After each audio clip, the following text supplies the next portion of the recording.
I was originally supposed to go to West Point. I wasn't really meant to be here. I was very service-oriented in a military way. And not too long ago, I found out that I was born with a ticking time bomb in my head called arteriovenous malformation. It's a semi-complicated brain disorder, a vascular disorder in the brain, and I found out that I had to have it removed. I did. I had the surgery, and that was 1,192 days ago. And since then, I've been told, take a gap year, you're not going to go to college on time, you can't have a military career anymore.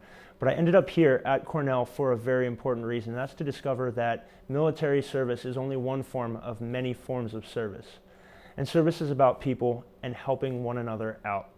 And I've surrounded myself here with some of the most beautiful people at Cornell. And they've taught me so much about serving society, serving each other, serving our members, our guests, our customers, in whatever context you want to talk about it.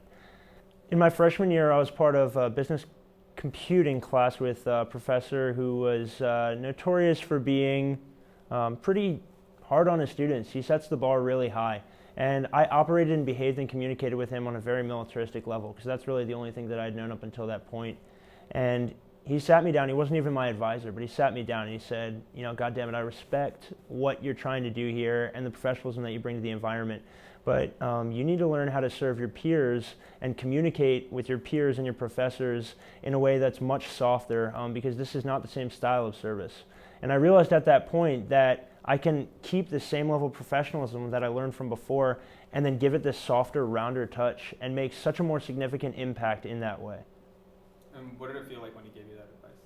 When he gave me that advice, it wasn't the easiest thing to hear, because you think you're doing so well, you get to Cornell and you're a hot shot. But I think what Cornell does very well is it teaches people humility, and it was very, very humilifying, if that's a word. If it's not, I just made it up.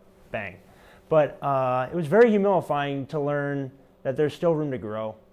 That people are different, and you can't treat everybody the same. That you have to take an individualized approach to communication or to service.